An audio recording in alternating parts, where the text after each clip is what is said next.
¿Querés que me olvide el micrófono?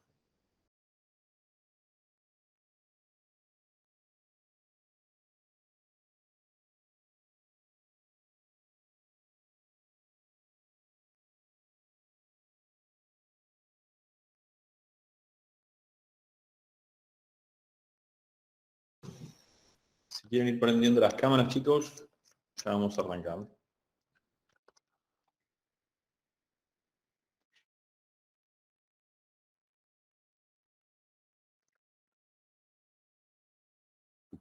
Profe, ¿le puedo hacer una consulta sobre un problema que tuve?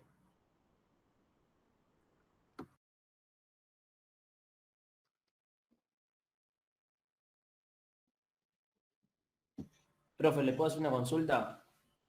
Bueno, les pido que prendan las cámaras, chicos, los que les falta prenderla. Si arrancamos.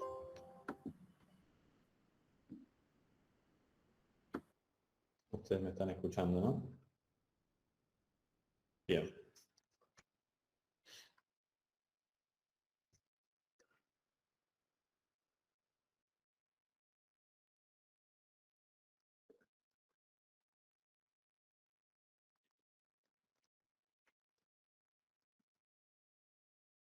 Bueno, vamos a arrancar. No sé por qué unidad van con la doctora Cristian. Supongo que deben estar viendo la unidad 7, ¿puede ser? Sí, profe. ¿Sí? Uno que me Sí. conteste. Sí. Sí. Yo no tengo audio, o ustedes no, ustedes están todos muteados. No escucho a nadie. A ver. No. Perdón, yo estaba muteado la computadora, ahí está. Ahí Estamos me responden de nuevo. Sí, estamos viendo la unidad 7. Perfecto, buenísimo. Bueno, entonces están viendo Capital de la Sociedad Anónima. Conmigo vamos a empezar a ver la unidad 6, que es la anterior a esta, un poco la que conceptualiza a las sociedades por acciones y en general y a la sociedad anónima en particular. Así que, bueno, esa es la unidad que vamos a empezar a ver hoy. Decía que la unidad 6 trata a las sociedades por acciones. Trata a las sociedades por acciones en general y las sociedades anónimas en particular, ya que las sociedades por acciones no es solamente la sociedad anónima, sino que son todas aquellas sociedades cuyo capital se encuentra dividido en fracciones denominadas acciones, ¿no? Y siendo a una enumeración específica de cuáles son estas distintas sociedades, estos distintos tipos que tienen su capital dividido en acciones, encontramos dentro de la ley 19.550, por ejemplo, y específicamente a la sociedad anónima, a la sociedad anónima unipersonal, que se incorpora con la modificación de la ley y el nuevo régimen del Código Civil y Comercial, a la sociedad en comandita por acciones, y a la sociedad anónima con participación estatal mayoritaria. Y luego hay dos sociedades que también dividen su capital en acciones, pero que están tratadas en cuerpos normativos diferentes. Me refiero específicamente a la sociedad de economía mixta, que la abarca el decreto ley 15349 de 1946, y que aborda aquellas sociedades que están compuestas de manera mixta por capital privado y capital público, ya sea nacional, provincial, municipal o de los entes autárquicos dependientes del Estado nacional, del Estado público, y las sociedades por acciones simplificadas, que es la incorporación que hace en el 2017 a través de la reforma de la ley 27349, que es la ley de capital emprendedor, de fomento del capital emprendedor. Entonces, digamos que estas son las 6 clases de sociedades que representan o que tienen su capital dividido en fracciones denominadas acciones y por tanto se incluyen dentro del género sociedades por acciones. La sociedad anónima es una especie de este género y es un poquito de la que específicamente vamos a hablar en el día de hoy. Para hacer un reconto histórico rápido, no detenernos mucho tiempo en esto, tenemos que saber que la sociedad anónima tiene sus orígenes en aquellos grandes emprendimientos que se hicieron cerca de la Edad Media, en el año 1600. Cuando corto es porque estoy admitiendo gente y me distrae mucho la persona que pide admisión, perdón. Les decía, los orígenes de la sociedad anónima se remontan al año 1600, con lo que se dio en llamar la Compañía Holandesa de Indias Orientales. ¿Tá? ¿A qué se debían estos grandes emprendimientos? Y en general tenían todos que ver con la conquista de nuevos territorios, donde se ponía en juego mucha responsabilidad, y es que así que empiezan a aparecer las primeras sociedades donde había una limitación de responsabilidad por parte de quienes decidían invertir el dinero para iniciar estas epopeyas y estas grandes hazañas, ¿no? Y de alguna manera la sociedad anónima queda un poco a veces tildada o manchada con este estigma de que parece que la sociedad anónima solamente es para los grandes emprendimientos, y por supuesto que es una herramienta muy útil cuando se trata de grandes emprendimientos, grandes desarrollos, muchos inversores o sociedades que probablemente se constituyan en grandes corporaciones. Pero también es una herramienta que se utiliza mucho en las pequeñas y medianas empresas o en las sociedades de familia, porque su reglamentación permite algunas cuestiones que a lo mejor otros tipos societarios no lo permiten, y fundamentalmente por el elemento capital, que gracias a que su capital se encuentra dividido en acciones, ya vamos a ver que permite una fácil transmisibilidad de sus partes, y eso hace que sea utilizada no solamente por grandes corporaciones, sino también por pequeñas y medianas empresas. Yendo de lleno entonces un poco a la sociedad anónima, lo primero que vamos a dar a conocer es por qué pensamos que esta es un tipo societario que tiene trascendencia en la vida diaria, porque hablamos de que es una sociedad que genera cierta importancia económica en el desarrollo empresarial y en el desarrollo de los negocios en general. El primer elemento que hace que esta sociedad sea importante para el desarrollo económico es que es la sociedad con limitación de la responsabilidad por excelencia. Podríamos igualarla en algunos aspectos con la sociedad de responsabilidad limitada, pero ustedes ya habrán visto que en el caso de la SRL existen en determinadas situaciones una responsabilidad solidaria e ilimitada de los socios respecto de la integración de los aportes no integrados por los demás socios, o garantizan los aportes en especie por la sobrevaluación.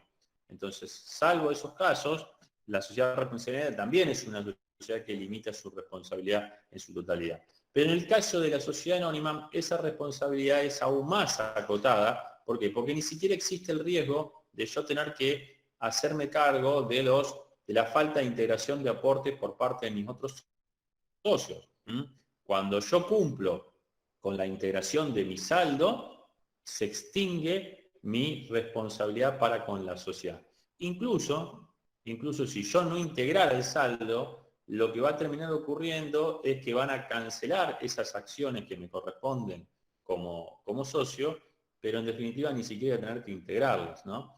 Por eso ya lo vamos a ver cuando veamos integración del capital, o a lo mejor ya lo estuvieron viendo con María José, porque es parte de la unidad 7. Entonces, el primer elemento que le da trascendencia económica a esta sociedad es que es la sociedad que limita su responsabilidad en los socios por excelencia. Y hago hincapié en esto. Es una sociedad donde quienes limitan la responsabilidad son los socios. No estoy hablando de la sociedad, que por supuesto responde solidaria y limitadamente con todo su patrimonio por las deudas sociales, ¿no? Bien. El otro elemento que le da trascendencia económica o que resulta importante que hace que la sociedad anónima sea una creación jurídica trascendente para el desarrollo económico, es esto que dije al principio, ¿no? Lo de que permite una rápida transmisión del capital. Ustedes piensen, voy a ir del ejemplo más paradigmático y más fácil de entender a otros que son menos fáciles. Pero piensen, por ejemplo, en la bolsa de comercio. Todos habrán visto alguna vez una bolsa de comercio, una foto por lo menos de una bolsa de comercio, donde hay agentes de bolsa levantando la mano, ofreciendo, vendiendo, comprando acciones de una sociedad. Todas las sociedades que cotizan en bolsa son sociedades anónimas. Y lo que se ofrece en esa bolsa, con lo que respecta al mercado de capitales de sociedades, es acciones. Son acciones, ni más ni menos que esto que estamos estudiando ahora. Las acciones de una sociedad, que muchas veces cotiza una parte en bolsa y otra parte no cotiza, pero en general cotiza toda en bolsa cuando una sociedad hace oferta pública de sus acciones. Entonces, miren si es fácil que la transmisibilidad del capital de una sociedad que se puede vender a viva voz dentro de un recinto de la bolsa y hoy hasta electrónicamente, porque pueden comprar y vender acciones de una sociedad desde el escritorio de su casa sin moverse y sin ni siquiera tener que pedirle a un comisionista de bolsa que intervenga. Pueden meterse en cualquier página que es broker de acciones y lo pueden hacer. Incluso, hasta yo les diría que es interesante como ejercicio, más ustedes que son contadores, a lo mejor me pueden abrir una cuenta en alguna de estas páginas de compraventa de acciones. Particularmente les puedo recomendar, yo uso esta, ¿cómo se llama? Tan conocida, que ahora se me borró Invertir Online, no me salía la palabra, estaba buscando ahí. En la página de Invertir Online, y hasta Invertir Online, ¿saben lo que tiene? Que está muy bueno y es interesante. Tiene un simulador. Ustedes pueden comprar y vender acciones de manera simulada. Y de esa manera los va a llevar a entender un poquito más la importancia del valor de las acciones, ¿no? Porque uno puede comprar y vender de manera especulativa y por estadística, por supuesto, como hace mucha gente, pero también puede comprar y vender por fundamentos. Y cuando digo puede comprar y vender por fundamentos, significa que uno estudia a la sociedad antes de comprar las acciones. Se fija en qué está invirtiendo esa sociedad, se fija cuál es el flujo de capital que tiene, cuál es la deuda que tiene, cuál es el activo que tiene, cuáles son las últimas decisiones que ha tomado el directorio, porque todas estas decisiones, toda esta información es de información pública en las sociedades que cotizan en bolsa. Se pueden meter en la página de la Comisión Nacional de Valores, que es cnb.com.org, y ahí, en lo que se llama la autopista financiera, ustedes pueden ver toda la información de asambleas, de directorios, de balances, de todas las sociedades que cotizan en bolsa, y pueden analizar esa información y sobre la base de esa información tomar decisiones de compra-venta de acciones. O incluso en la misma página Invertir Online muchas veces tiene informes sobre la situación económica y financiera mundial o cuestiones que pueden afectar a la compra-venta de acciones y en definitiva todas cuestiones que impactan en el precio de las acciones que cotizan en bolsa. Pero lo que volvamos al punto nuestro, que era la importancia económica de la sociedad anónima, la importancia económica en el desarrollo económico, y tiene que ver con esto, con la facilidad de transmitir el capital, que se puede hacer a través de una simple operación de compraventa de acciones en la bolsa del comercio. Y esto decía, voy a ir de lo más fácil de entender, porque esto es lo que ustedes pueden ver todos los días en cualquier lado, pero también es muy útil y es muy utilizada que sean pequeñas y en medianas empresas, porque a lo mejor, porque la compraventa de acciones A diferencia de lo que ocurre en una SRL, no se inscribe en el registro público. Si ustedes transfieren cuotas de una SRL, es necesario que inscriban esa transferencia en el registro público. Incluso habitualmente existen cláusulas de preferencia de las SRL, las cuotas de las SRL. En cambio, las sociedades anónimas lo único que deben hacer es notificar: yo tengo acciones de una sociedad anónima, se las quiero vender a alguien, y salvo que exista alguna cláusula de limitación de transferencia de las acciones en el estatuto, salvo que existe esa cláusula de limitación, yo se las puedo vender a quien sea sin pedir ningún tipo de autorización, sin ningún trámite registral en el registro público, y solamente deberé enviar una notificación al directorio informando que han sido vendidas mis acciones, y el directorio toma razón en el libro de registro de acciones, en un libro que lleva la sociedad, que se denomina el libro de registro de acciones. Ustedes a lo mejor ya lo empezaron a ver en la unidad 7 con María José. Y con eso se termina el proceso de transmisión de acciones. Entonces hay una facilidad importantísima a la hora de entablar un mecanismo de compraventa de acciones. Bien. Entonces, con esto tenemos abarcado los dos motivos por los cuales es importante o favorece el desarrollo económico de las sociedades anónimas. Yendo ya a un concepto que ya sabemos que la mayoría de las sociedades, la ley no define concepto, sino que la caracteriza, o sea, la caracterización de una sociedad anónima, vamos a decir que esta es una sociedad que se caracteriza por 4 aspectos o 3 aspectos fundamentales. Uno, el que ya mencionamos, que es que su capital se representa en acciones. 2, que los socios limitan su responsabilidad al capital suscripto, y hago hincapié en la palabra suscripto. Y existe también otros elementos tipificantes que la caracterizan, como es una estructura orgánica. ¿Esto qué significa? Que para que sea una sociedad anónima, para que sea el tipo sociedad anónima y se regule y se rija por las normas de las sociedades anónimas de la ley 19.550, la sociedad debe tener como órgano de administración al directorio y como órgano de gobierno a la asamblea. En cuanto a la fiscalización, ya vamos a ver que, según que la sociedad esté incluida o no en el artículo 299, las puede o no prescindir de la sindicatura, que es el órgano de fiscalización.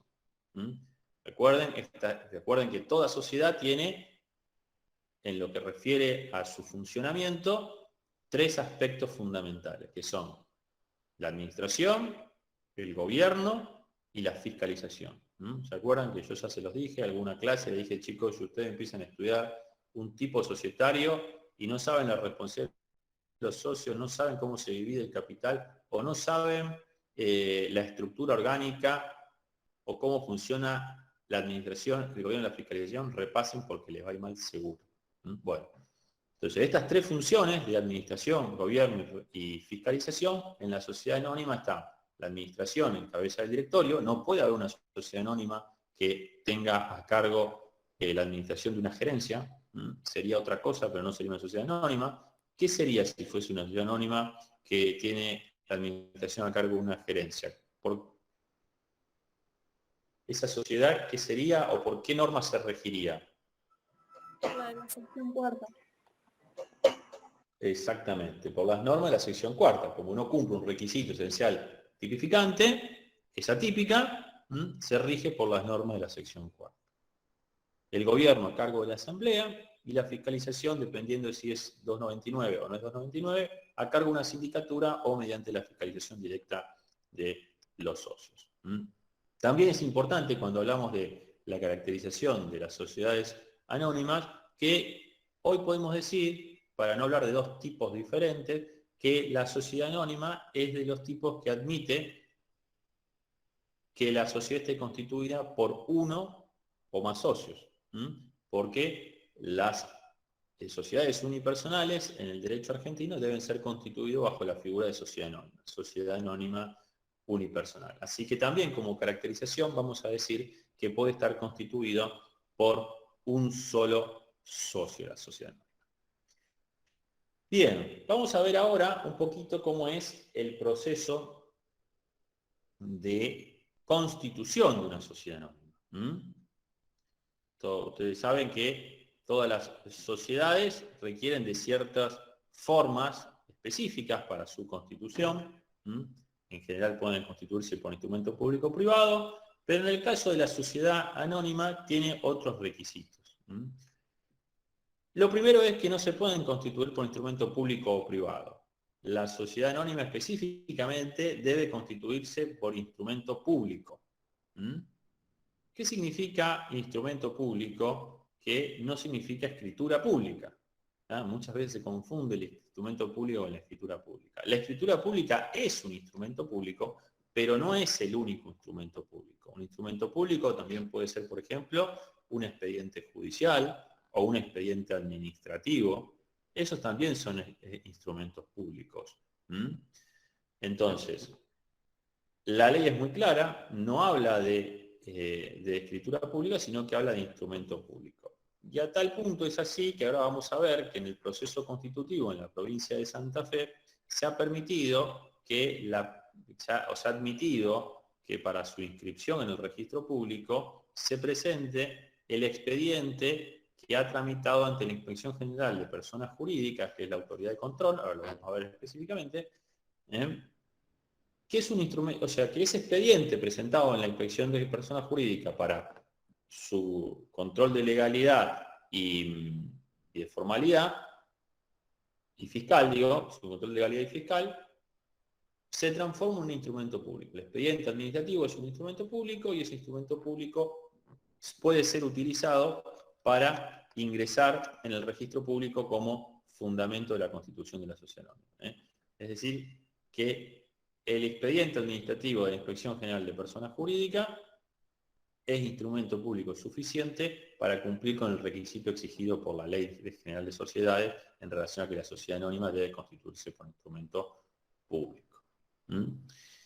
Y a su vez debe constituirse por acto único, o puede constituirse por acto único o por suscripción pública. Ahora vamos a ver de qué se trata cada una de estas formas de constitución, que son procesos interconstitutivos diferentes. Y también en lo que refiere a la forma de la Constitución, vamos a decir que en la sociedad anónima nos gusta hablar más que de contrato social, nos gusta hablar de estatuto. El estatuto tiene distintas partes. Una primera parte donde los socios declaran su intención de constituir la sociedad, una segunda parte donde se hace mención a los elementos esenciales de una sociedad, como tiene que ver con el nombre, el domicilio, el objeto, el plazo de duración, la forma de organización de los derechos de los socios y la forma de organización de los distintos órganos.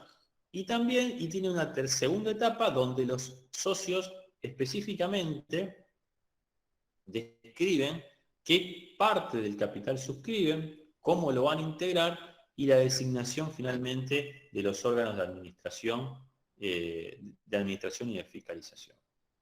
Entonces el estatuto es un poquito más complejo y cuando hablamos de sociedad anónima es preferible hablar de estatuto que de contrato social. No está del todo mal hablar de contrato social, pero preferimos ser más específicos y hablar de estatuto. Entonces está en cuanto a las formas requeridas para la constitución de una sociedad anónima. Vamos a ver lo que dejamos pendiente, que es esta cuestión de las dos formas de constitución que puede tener una sociedad anónima. La primera es la de constitución por acto único. ¿Qué es la constitución por acto único? La constitución por acto único es el mecanismo más habitual y normal por el que unos socios deciden constituir una sociedad anónima y se tiene que ver con que los mismos en general cuentan con la totalidad del capital o con una parte importante o con al menos el 25%, que es el que exige la ley, para iniciar y para integrar, ¿tá? Y deciden entre ellos suscribir el acta constitutiva, redactar el estatuto y en su caso el reglamento, que esto no lo habíamos mencionado, el acta, los elementos formales o los actos jurídicos que pueden existir en el proceso de constitución de una sociedad anónima es el acta constitutiva, que es donde los socios se reúnen por primera vez y toman la decisión, el estatuto y el reglamento. También el reglamento es un elemento opcional, no todas las sociedades anónimas tienen un reglamento. El reglamento muchas veces se establece para lo que es la coordinación o el detalle de la forma en la que van a regular los derechos de los órganos específicamente. Es decir, hay un reglamento de directorio, un reglamento de asamblea. Realmente se utiliza más para reglamento directorio. Es importante que este reglamento también se inscriba, ahora vamos a ver este trámite de inscripción, es importante que el reglamento se inscriba para que sea oponible a terceros. Si el reglamento no se inscribe, puede ser oponible entre los socios, pero nunca en respecto de terceros. Bien.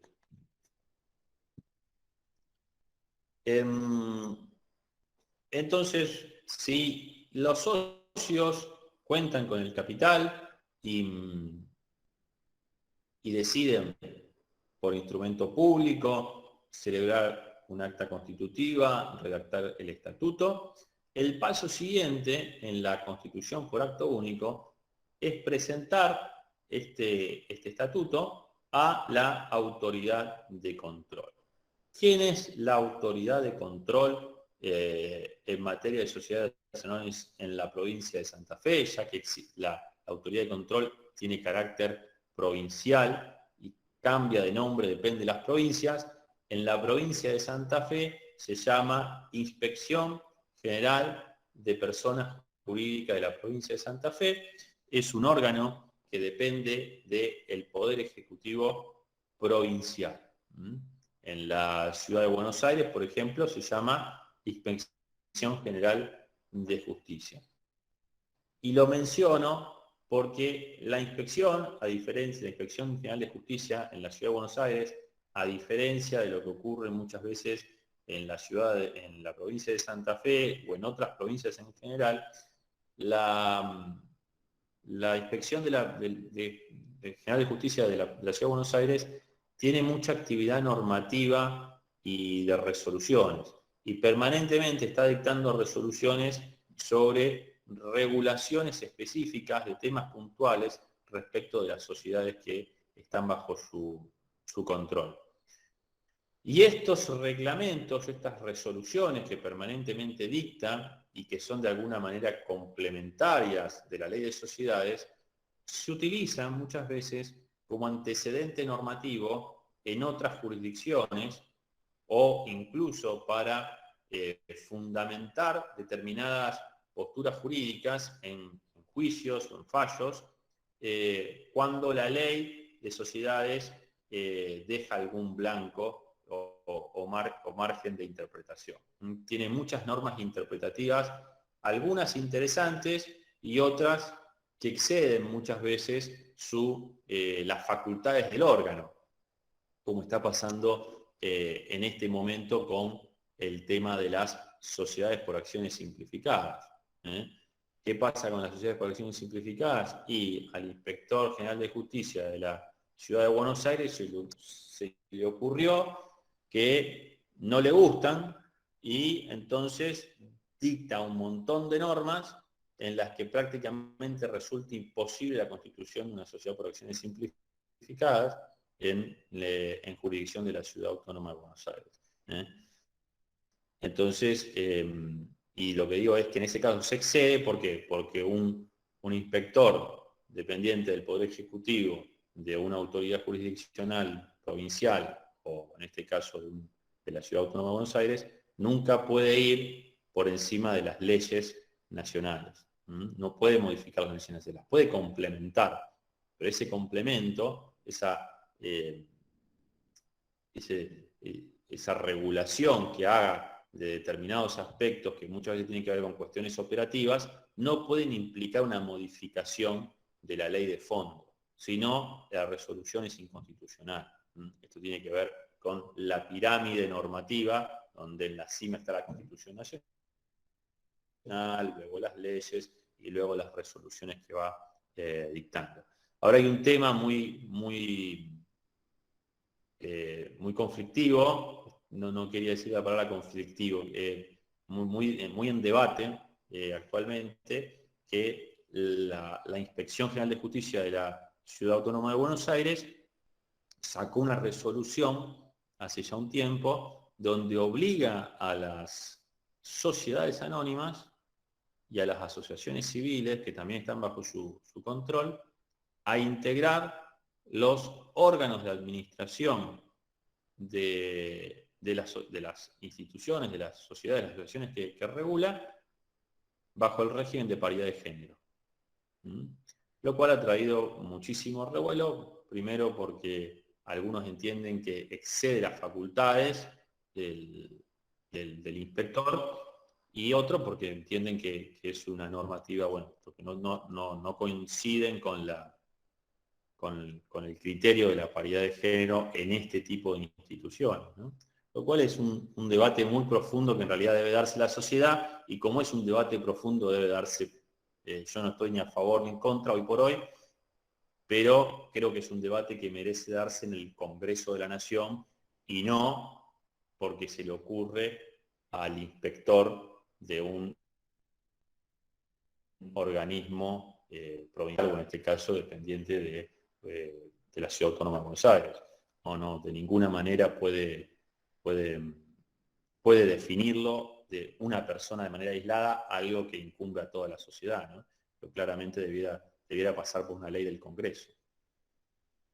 O sea, para que se den una idea de por qué menciono la existencia de la Inspección General de Justicia, lo menciono porque realmente tiene mucha trascendencia las resoluciones que permanentemente saca sobre todo tipo de cuestiones. También, por ejemplo, ha sacado resoluciones respecto a lo que hemos visto en la unidad 1, que tiene que ver con las sociedades constituidas en el extranjero y que sean actúan en el país, y ahí hay toda una serie de requisitos que lo que termina pasando es que muchas veces las sociedades extranjeras que vienen a actuar en el país se terminan inscribiendo en jurisdicciones extrañas a la Ciudad de Buenos Aires, porque les resulta muy complejo, si no, la inscripción en esa jurisdicción, ¿no?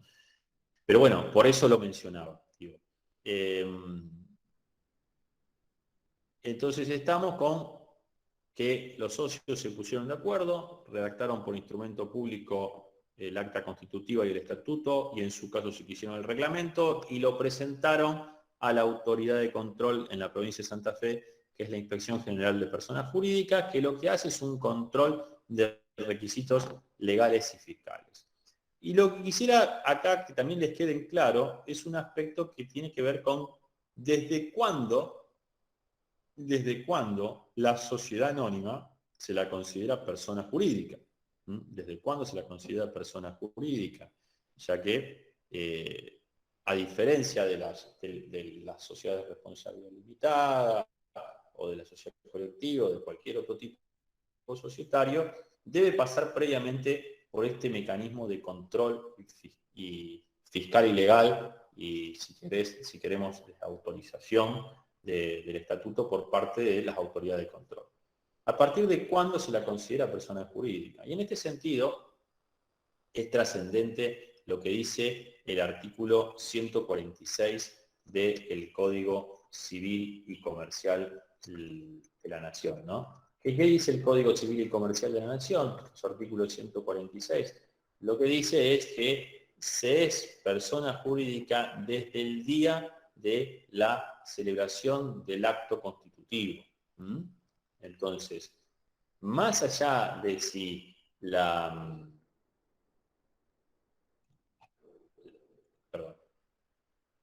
más allá de si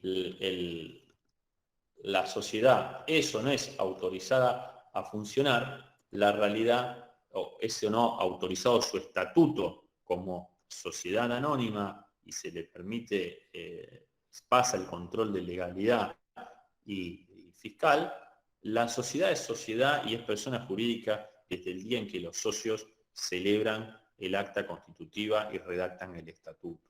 Y desde ese día tiene personalidad jurídica. ¿Tá? Es una sociedad anónima desde ese día y es una sociedad anónima en formación, que ya vamos a ver lo que es. Pero no significa que una sociedad anónima, para ser persona jurídica, requiere de autorización por parte del Estado para funcionar. La sociedad anónima es persona jurídica desde el mismo momento en que los socios celebraron su contrato social, su estatuto. Bien. ¿Cuál es el control que realiza la inspección? ¿Cuál es el control que realiza la autoridad de control? Como ya dije recién. ¿Qué controla? Controla requisitos legales y fiscales. Adecuación de las normas del estatuto a la Ley General de Sociedades, a las normas que vamos a llamar de orden público societario, técnicamente no existe el orden público pero societario, pero vamos a llamarlo de orden público societario, es decir, aquellas normas que sí o sí no pueden violarse y que estén cumplidos los requisitos fiscales de pago de tributos, sellados, etc. Si la inspección entiende que se ha cumplido con todos los requisitos legales y fiscales, dicta una resolución dando por aprobado el estatuto, y en su caso el reglamento, y ese expediente pasa automáticamente, por lo menos es así en la provincia de Santa Fe, pasa automáticamente a el registro público, donde se va a hacer la inscripción y toma de razón definitiva de la sociedad y es el encargado de llevar el registro de todas las sociedades en la provincia de Santa Fe. El registro público es un organismo que depende del Poder Judicial de la provincia de Santa Fe, de hecho está ubicado en el mismo lugar donde está el tribunal, en calle Pellegrini y Balcarce. ¿Y qué va a hacer el registro público? ¿Qué va a hacer el registro público? El registro público va a hacer un control de legalidad y fiscal del estatuto. Y ustedes van a decir, pero ¿qué hacen exactamente lo mismo? Y yo les voy a responder que sí, hacen exactamente lo mismo. Pero doctor, profesor, ¿tiene sentido esto? No, no tiene ningún sentido. Ningún sentido. Esto tiene algunos vicios de hace muchos años. La ley que regula la inspección y el trámite previo de decisión es del año 60 y por tanto requiere de cierta modificación. Recientemente ha habido un proyecto para unificar la inscripción de sociedades anónimas y se las sacarían en principio al registro público y solo habría que inscribirlas en la Inspección General de Personas Jurídicas, lo cual a los profesionales muy simpático no nos cae porque preferiríamos que se haga todo en el mismo lugar y tener un solo registro y no dos. Pero bueno, acá hay algunos otros tipos de intereses que a veces hace que el Estado quiera tener el control de la inscripción de determinados entes como pueden ser las sociedades anónimas. Entonces, el registro público controla requisitos legales y fiscales y si está todo en orden, ordena la publicación de dictos por un día y luego hace la inscripción y toma de razón del contrato en el registro público. ¿Tá? Esta inscripción nosotros decimos que es declarativa. ¿Y por qué decimos que es declarativa? Porque como ya dijimos, la sociedad existe desde el mismo momento en que los socios la constituyeron. Y por otro lado, la inscripción no hace salvar los vicios que pudiese tener el contrato, porque el registro podría omitir en la lectura del contrato, que existen vicios o que existen infracciones legales y fiscales y no haberlas advertido. En definitiva, es un trabajo humano el que se hace al leer los estatutos y podría tranquilamente saltársele algún error o algún olvido.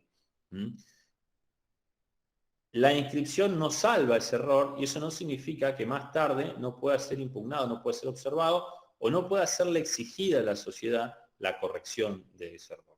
Por eso decimos que es declarativa y tiene por fin dar seguridad a los terceros al hacerse conocer públicamente respecto de terceros cuál es el contrato de la sociedad. Bien, con la inscripción termina el proceso de constitución por acto único. Y luego la ley regula un sistema que se denomina de constitución por suscripción pública. ¿Cuál es el objetivo de este sistema? Este sistema tiene por objetivo que alguien me quería hacer una consulta, Mariano Iguacén. Si me quiere hacer la consulta, Iguacén, supongo que de la clase, ¿no? Del tema, estamos viendo. Profe, es de otra cosa, es del guaraní que me sacaron. No, me dieron ¿cuál de final baja de la en clase? guaraní. Entonces? Dale. Bueno, No. lo vemos en la clase.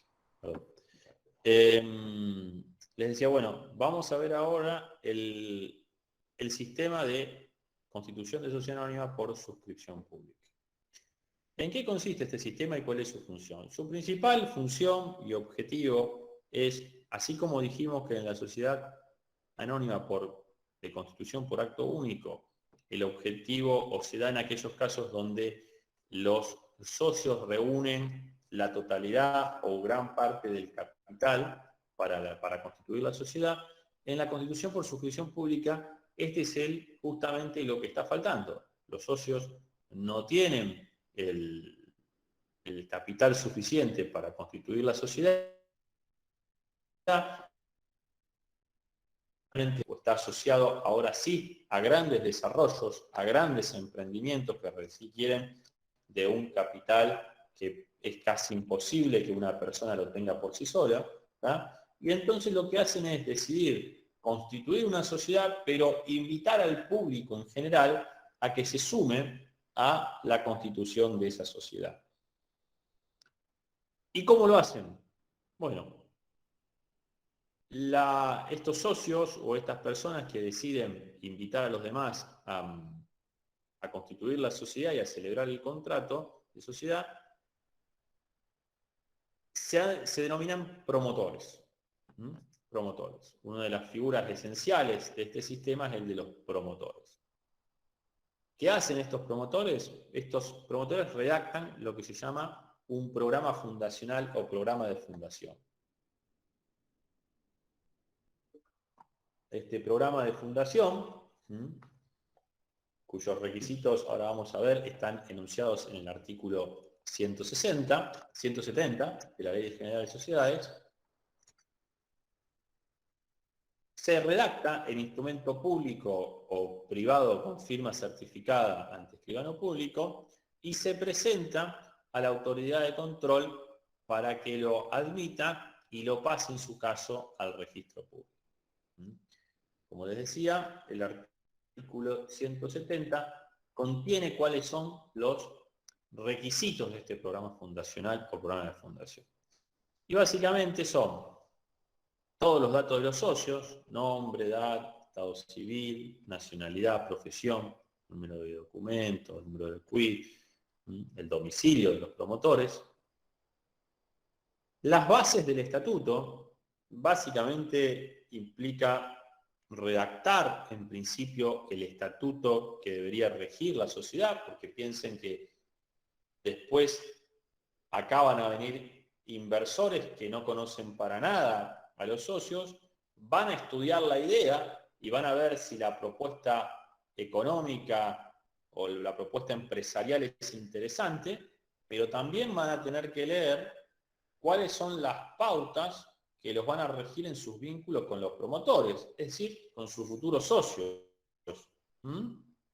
Entonces, tiene que redactar las bases de los estatutos para que cuando la persona venga a invertir y a poner el dinero, pueda conocer medianamente, y digo medianamente porque en definitiva vamos a ver que después hay una etapa posterior en la que se define en forma definitiva el estatuto, ¿tá?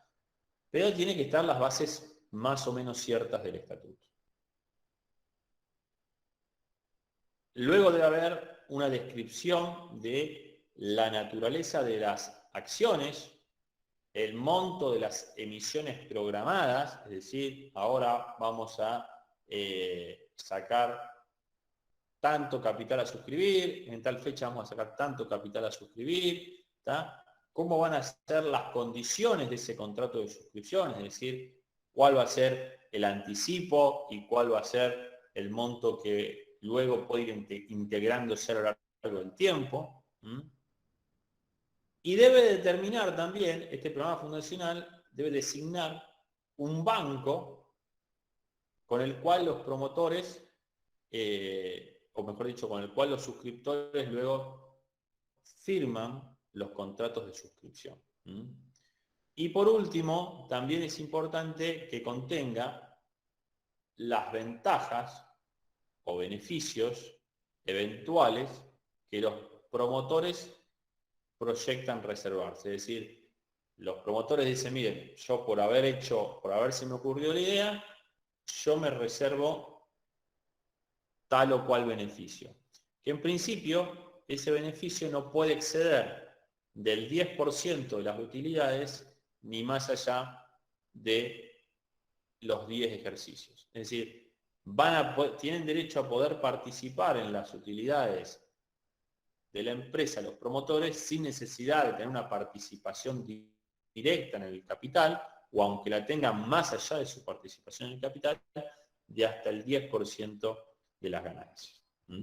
Bien, entonces los promotores presentan este programa de trabajo, este programa fundacional a la autoridad de control, y si la autoridad de control lo aprueba, luego va al registro público, donde también queda registrado, inscrito y se toma razón del mismo. Luego de esto viene lo que se denomina el periodo de suscripción, que es el plazo en el cual, ya redactado el programa fundacional, se invita a los suscriptores, que son los inversores, a que vengan a realizar efectivamente el aporte. Este periodo de suscripción está definido, está limitado por la ley, y si es de 3 meses desde la inscripción en el registro público del programa fundación. ¿Qué es lo que firman? ¿Qué es lo que suscriben? Suscriben lo que se denomina un contrato de suscripción de acciones, cuyos requisitos también enumera la norma en el artículo 172. El artículo 172 prevé cuáles son los elementos que debe contener el contrato, y de nuevo enumera todos los datos de los suscriptores. ¿Quién firma este contrato de suscripción? El banco y los suscriptores. Entonces todos los datos de los suscriptores, el nombre, datos civil, nacionalidad, profesión, domicilio, el número de documento de identidad, quit, el número de acciones que suscriben, el anticipo de integración que realizan respecto de esos aportes, si es en efectivo, y si son aportes no dinerarios, deberán establecer los antecedentes en virtud del cual le refieren un determinado valor, es decir, por qué el bien que están aportando le dan ese valor. Debe figurar las constancias de inscripción del programa prefundacional, y fundamentalmente debe figurar en el contrato de suscripción la convocatoria a la asamblea constitutiva. Esto es importantísimo. Es decir, la fecha en la que efectivamente se va a realizar la asamblea constitutiva, que es la que termina definiendo si la sociedad se constituye o no. Esta asamblea constitutiva debe fijarse dentro de los 2 meses de vencido el periodo de suscripción, que eran 3 meses desde la inscripción en el registro público. Bien.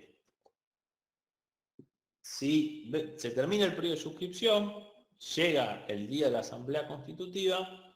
En esta asamblea constitutiva deben estar presentes el banco, sí o sí, la va a presidir la autoridad de control, un miembro de la autoridad de control. Debe estar presente para que exista quórum por lo menos la mitad más una de las acciones suscriptas, la mitad más una de las acciones suscriptas, siendo una acción un voto, y se van a tomar las decisiones por la mayoría de suscriptores presentes que representen no menos de la tercera parte del capital suscrito con derecho a voto. ¿Tá? Decisiones por mayoría de suscriptores presentes que representen no menos de la tercera parte del capital suscrito con derecho a voto. ¿Tá? Es decir, que la mayoría no puede ser menor, o sea, vamos a suponer que no importa, la X cantidad de suscriptores fueron y están presentes, buenísimo, bueno, la mayoría es por votos de presente, pero esos votos de presente nunca puede ser menos que la tercera parte del capital suscrito con derecho a voto. Bien, si hay quórum y se avanza, perdón, puede que la asamblea haya quórum, en lo cual se celebrará la asamblea y ahora vamos a ver cuál es el tratamiento de los temas que sí o sí deben tratarse, pero puede que no se logre conseguir la mayoría necesaria para que haya quórum y la asamblea constitutiva funcione. Si es así, si fracasa esta asamblea constitutiva, se debe reintegrar el dinero a los suscriptores. Si hay quórum suficiente, entonces se pasan a tratar el orden del día. Y el orden del día está previsto en el artículo 179. ¿Tá? El artículo 179 regula cuáles son los temas que mínimamente deben estar incluidos en el orden del día de una constitución por suscripción pública, en una asamblea constitutiva de una constitución por suscripción pública. Los temas que hay que tratar es la gestión de los promotores, que ahora vamos a ver por qué hay que tratar la gestión de los promotores, porque es importante en lo que hace a la responsabilidad y a la asunción de las obligaciones, y sobre todo al reintegro de los gastos por parte de la sociedad. El estatuto social, es decir, debe votarse el texto del estatuto social, que no debiera diferir mucho del que figuraba en el programa fundacional y en el contrato de suscripción. Debe existir, debe realizarse una evaluación provisional de los aportes no dinerarios, es decir, de los bienes aportados en especies. Se deben designar los directores, síndicos o miembros del Consejo de Vigilancia. Se debe determinar el plazo para integrar el saldo de los aportes en efectivo, si no se integró el 100% de los aportes. Y aparte se debe designar a 2 suscriptores para que firmen y aprueben juntamente con el presidente, que recuerden que era un delegado de la autoridad de control, el acta de la asamblea constitutiva. ¿Está?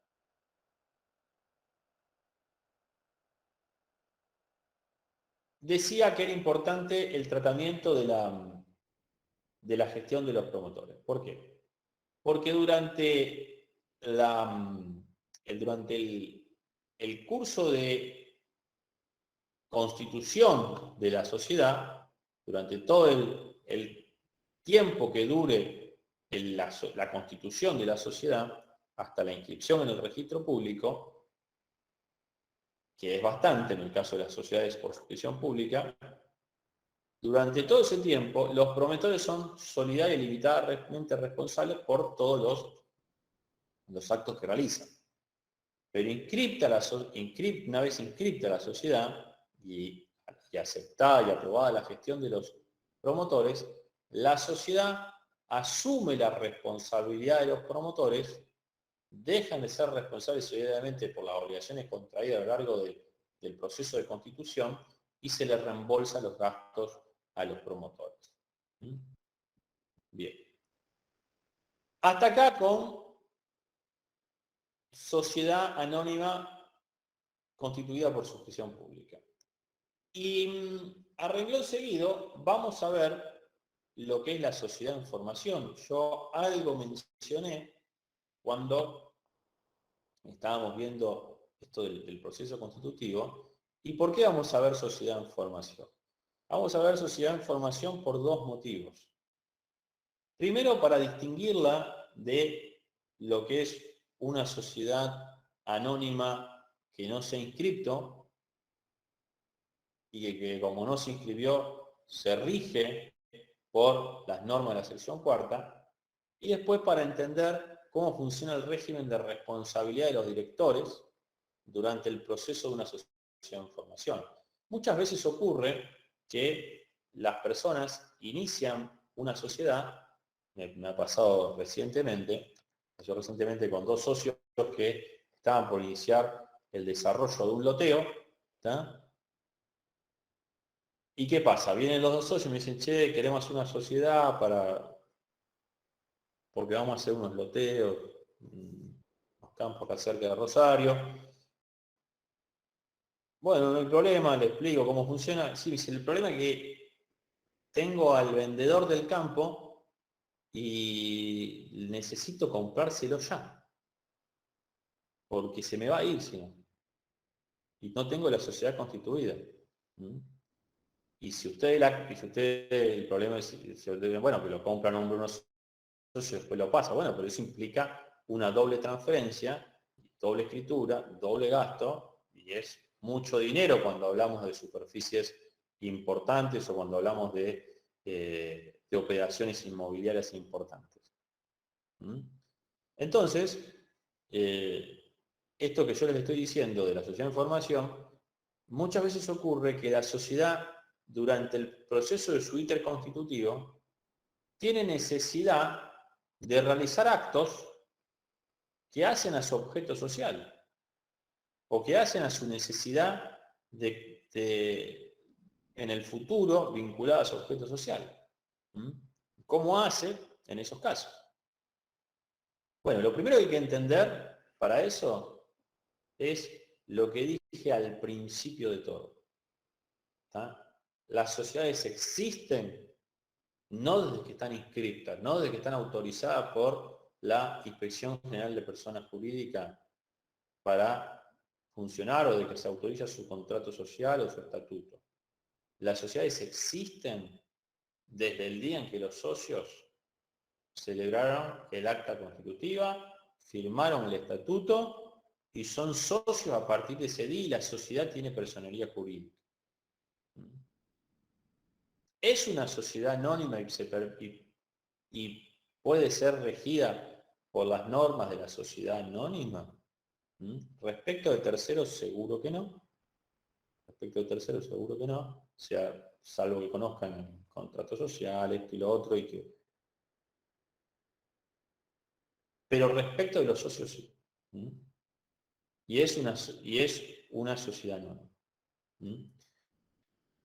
Y es hasta que se inscribe una sociedad anónima en formación.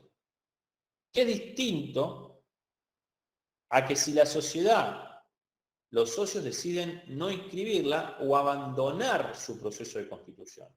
Porque si deciden no inscribirla, a pesar de que hayan cumplido con todos los requisitos esenciales tipificantes y no esenciales en el estatuto, pero deciden no inscribirla o se cansan de renegar con requisitos que le pide el registro público o la autoridad de control y abandonan el trámite de constitución, la sociedad va a dejar de ser una sociedad en formación y va a pasar a ser ¿qué? Una sociedad regida ¿por qué? ¿Por qué normas? Exactamente, Juan. Por la sociedad de la sección, por el régimen de la sociedad de la sección cuarta. Ahora, ¿cuál es la diferencia? ¿Cuál es el elemento que a mí me permite diferenciar entre una sociedad anónima en formación y una sociedad anónima que se rige por las normas de la sección cuarta? Bueno, es muy fino el elemento y tiene que ver mucho más con un elemento volitivo, un elemento que está en la cabeza y en la intención de los socios, y tiene que ver con la intención de continuar o no el proceso de inscripción. Mientras los socios mantengan vivo la intención de inscribir y registrar la sociedad, claramente van a estar ante una sociedad en formación. Y el régimen aplicable a la sociedad en formación es uno. Y si los socios abandonan la inscripción y el registro, entonces vamos a estar frente a una sociedad que debe regirse por las normas de la sección cuarta. La sociedad de la sección cuarta ya sabemos cuál es su régimen. Vamos a ver cuál es el régimen de responsabilidad de los directores respecto de los actos que realizan durante el periodo de la sociedad en formación. Tengan presente permanentemente, para que les sea más fácil, imaginárselo, este ejemplo que yo les di de los dos socios que vienen a consultarme, que deciden constituir la sociedad y con el estatuto recién firmado, sin inscribir ni nada, ¿tá? Van y quieren comprar el campo.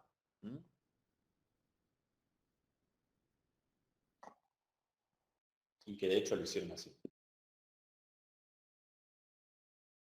El régimen de responsabilidad de los directores de una sociedad anónima de formación diferencia los actos que son del objeto y que han sido autorizados en el acta constitutiva a realizarse durante el periodo de información, o los actos necesarios para la constitución de la sociedad, de todos los demás actos.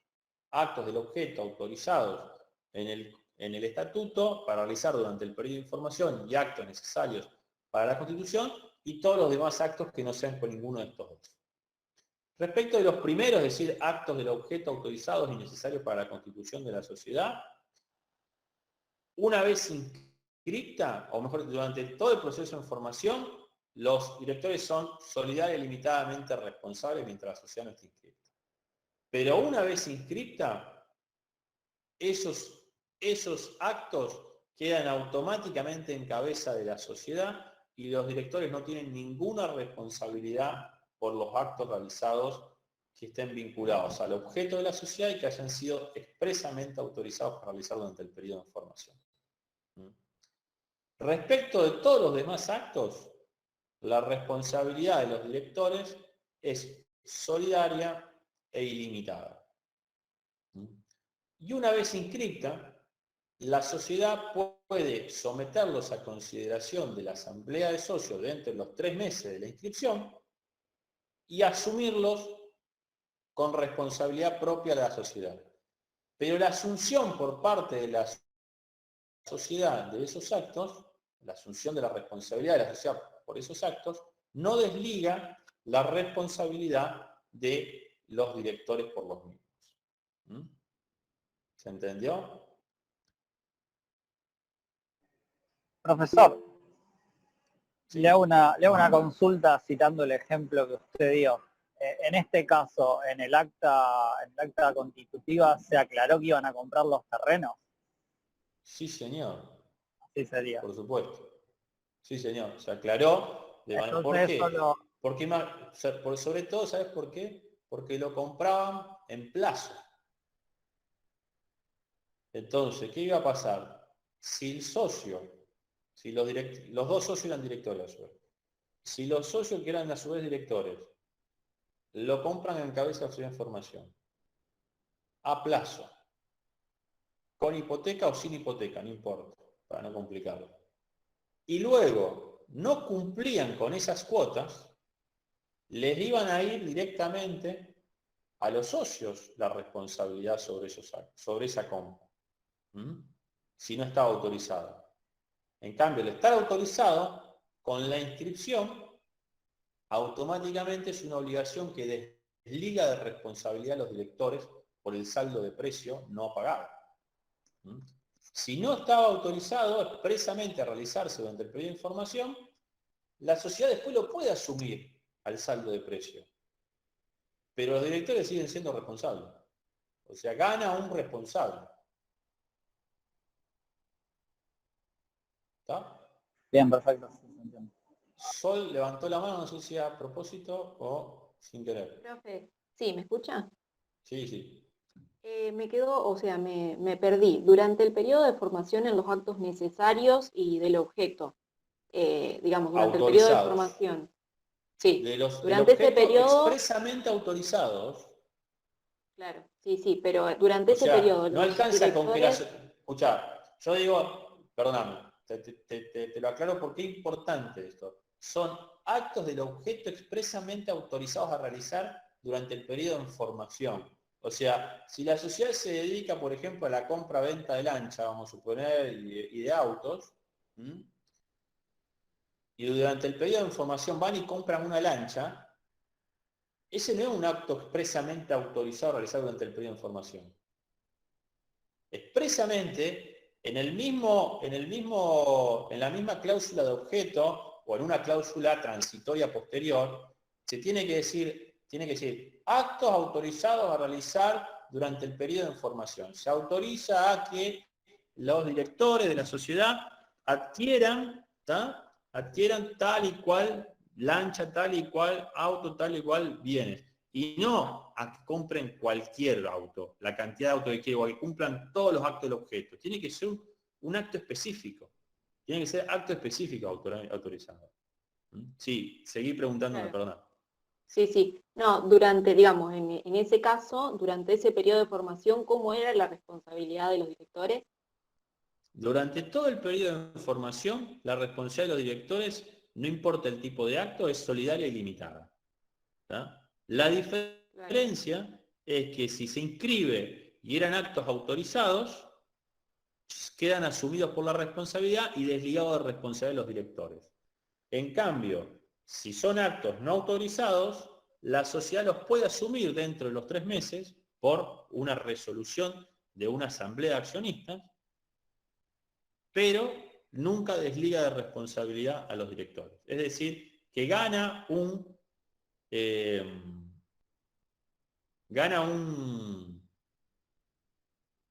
obligado, el tercero, pero no desliga de responsabilidad de los directores. listo, muchas gracias. ¿Se Era esa entendió? la consulta. Sí, perfecto. Bien. Bien. Por último, vamos a ver rápidamente, muy rápidamente, otro punto de la unidad 6, que es las sociedades anónimas unipersonales. La unipersonalidad fue muy discutida durante mucho tiempo en el derecho argentino, fundamentalmente porque está vista no está vista con buenos ojos.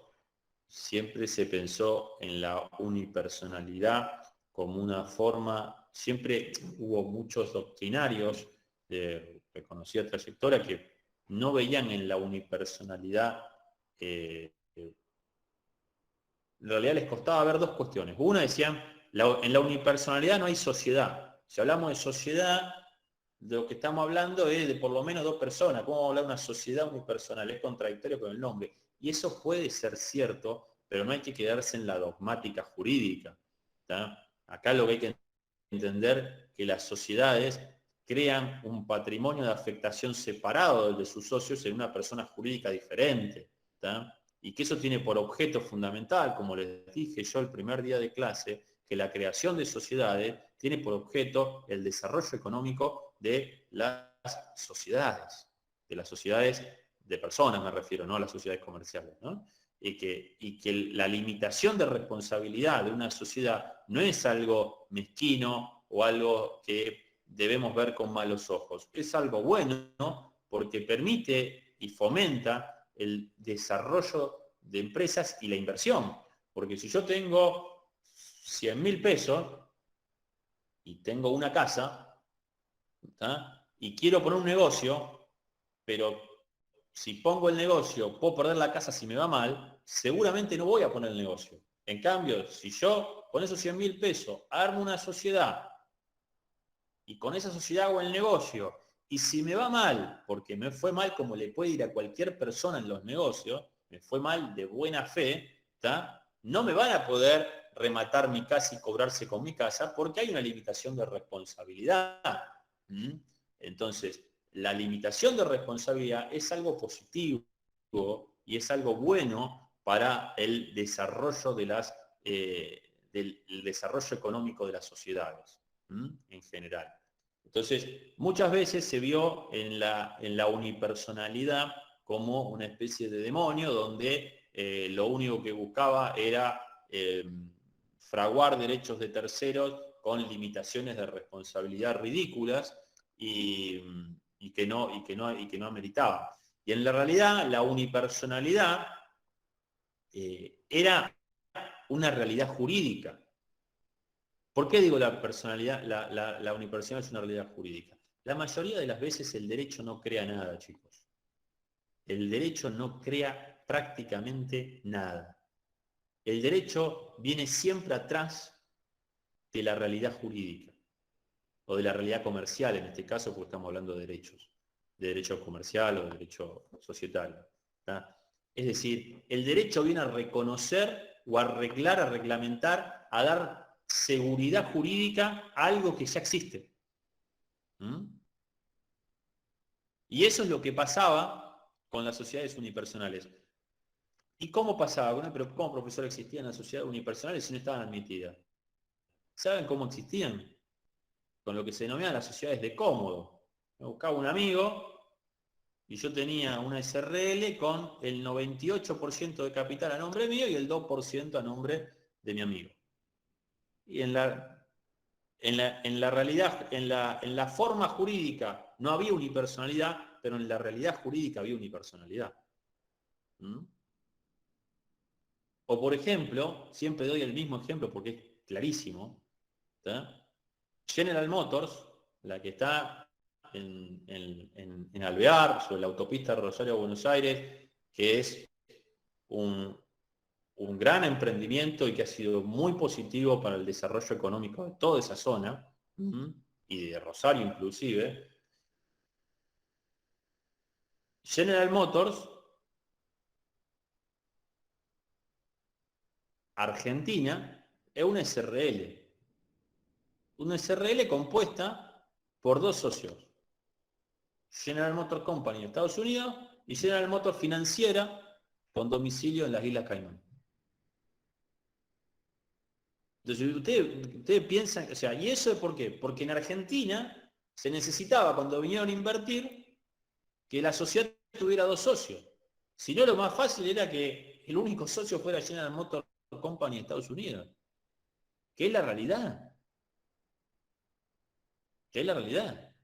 Como cualquier banco que viene a la Argentina a invertir y que pone una sucursal, y el banco, no sé, vamos a poner el BBVA francés o el HSBC o el ICBC, que son bancos multinacionales, ¿ustedes piensan que el HSBC de Argentina es la sociedad del extranjero? No.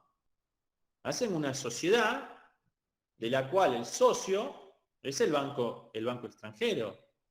Ah, pero eso está mal, porque si... No, no está mal.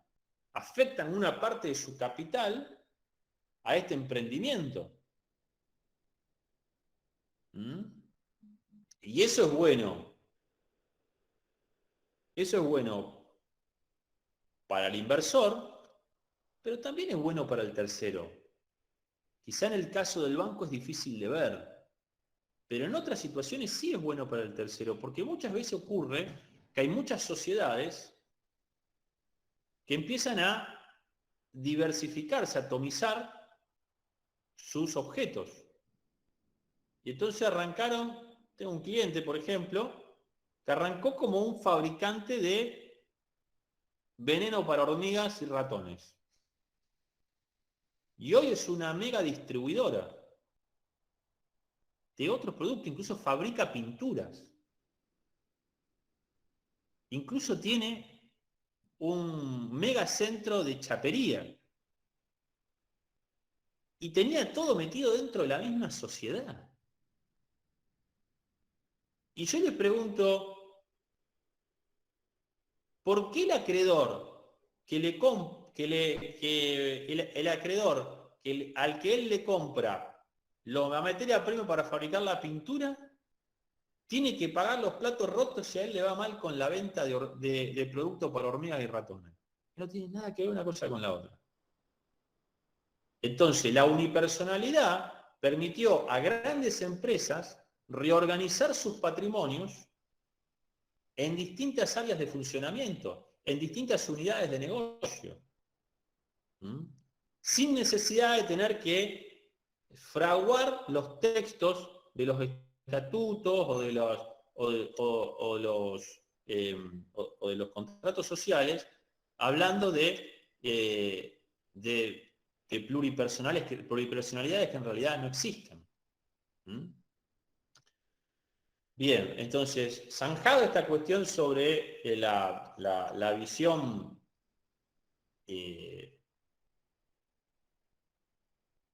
diabólica que existía en Argentina sobre la unipersonalidad existe hace 50 años, hace 40 años en otros países. Existe por decirle algunos países, mira, existe unipersonalidad en Suiza, Austria, Checoslovaquia, Liechtenstein, Dinamarca, Holanda, Portugal, Bélgica, Luxemburgo, Inglaterra, Francia, España, Alemania, Italia, Colombia y Chile.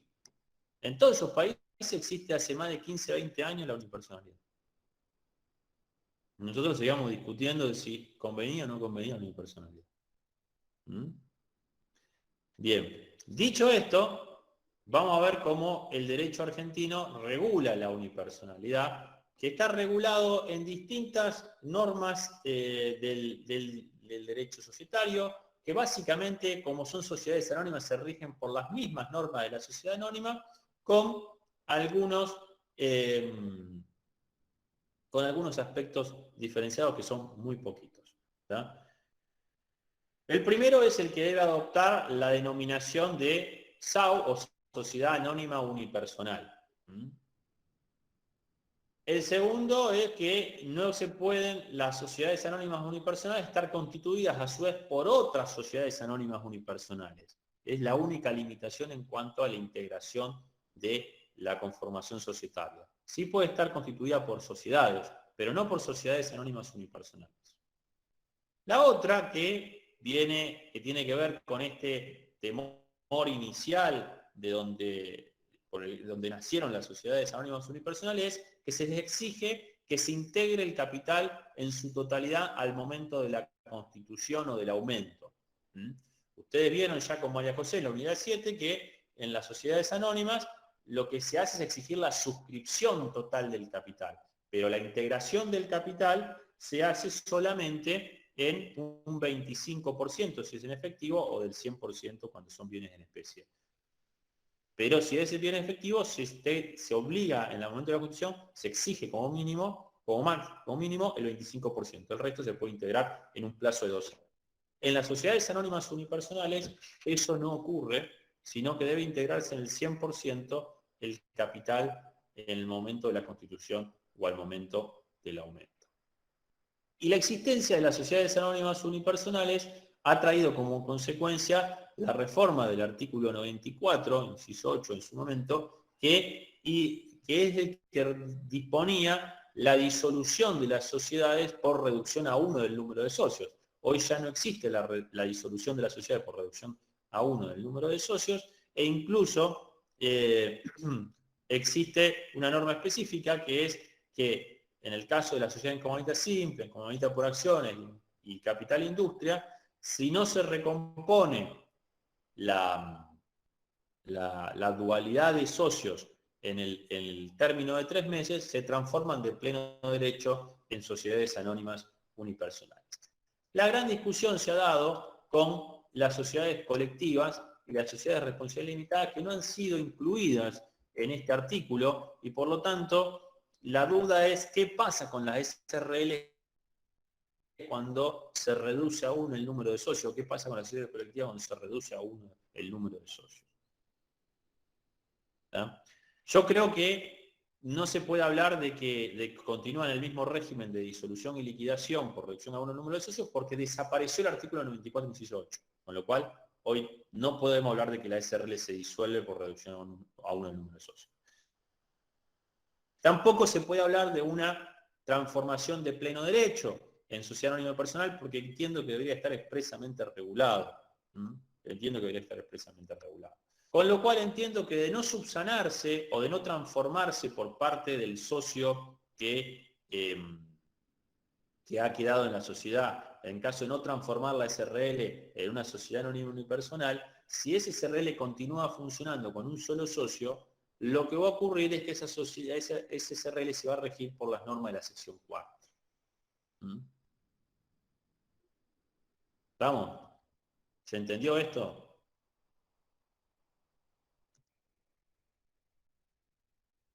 Bien, chicos, yo con esto termino la exposición del día de hoy. Abro preguntas, por lo que me quieran preguntar. Había una pregunta ahí, me acuerdo, Profesor, de un chico que quería algo de guaraní. Primero, sí, Juan. respecto al parcial, que es en 15 días, por lo que dijo usted, ¿se sabe hasta qué unidad va a incluir? Sí. Para ya saber, ir cerrando y... Siempre incluye hasta la unidad que llegamos. Como estamos hoy, si María José termina de dar, si María José, no sé qué parte estaba de las 7, pero nosotros seguro vamos a llegar a la 8. Y capaz que si empujamos un poquito, el lunes 4 estamos dando la 9. Pero, o sea, el parcial era hasta la 9 o hasta donde lleguemos, no más de la 9. ¿Tá? Con lo cual, si están con tiempo, péguenle una leída a la 9 por las dudas. Yo creo que seguro vamos a llegar a la 8, probablemente hasta la 9. Gracias.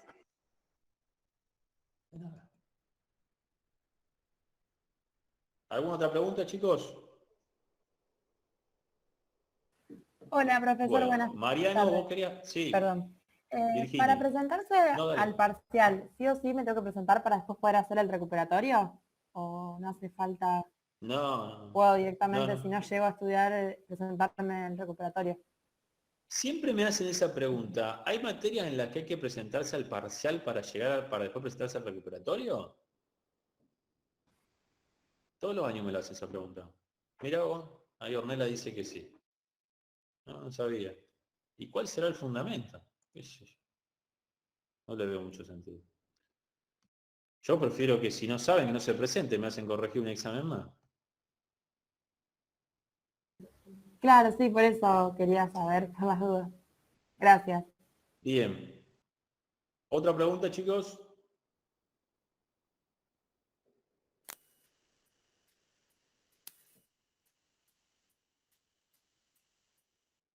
Buenas tardes, ¿le puedo hacer una pregunta? Sí. Disculpe. Bueno, mi nombre es Pablo. Yo rendí comercial la semana pasada y esta semana me conecté por primera vez a las clases, lunes y miércoles. Si eventualmente, como excepción, alumnado me llega a aceptar la inscripción, me gustaría cursar la materia como regular, así que lo voy a tramitar a ver si se puede, si no se puede lo sabré entender. Y bueno, en ese caso intentaría rendir el parcial, pero bueno, el día 20, porque al 6 no voy a llegar. Está bien. No sé, bueno, Está le bien, quería Pablo. transmitir esto. Nosotros no tenemos objeción, pero es un tema 100% administrativo de la facultad, digamos. Correcto. Si estás en guaraní, te ponemos la nota. Si no estás en guaraní, por más que rindas, no te ponemos la nota. Perfecto, muchas gracias. De nada.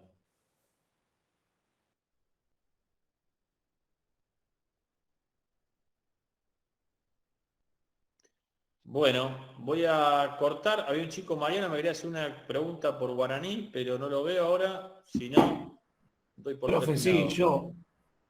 Era Sí, lo Mariano. mismo que mi compañero, pero a mí me dieron de baja, Ah, bueno. digamos. No sé por qué.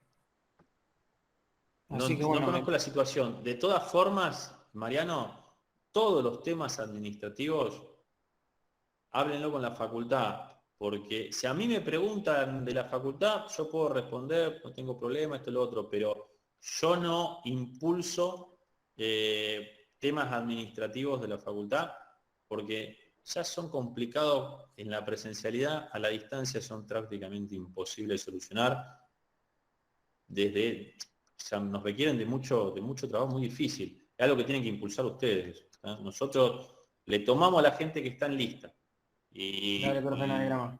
y le pasamos la nota al que está en lista. El que no está en lista tiene que ir a reclamar a la Facu por qué no está en lista. Dale, no hay drama, gracias. Profe, una consulta. ¿El examen va a ser a multiple choice? Sí, prácticamente con seguridad que sí. Lo único que puede ya cambiar eso es que vuelva a la presencialidad, que es casi seguro también, ¿no? Pero no creo que cambiemos la modalidad, chicos, no lo veo. Bueno, gracias. De nada. Bueno, nos vemos semana que viene. Hasta luego. Chao, gracias. Chao, profe, hasta luego. Hasta luego.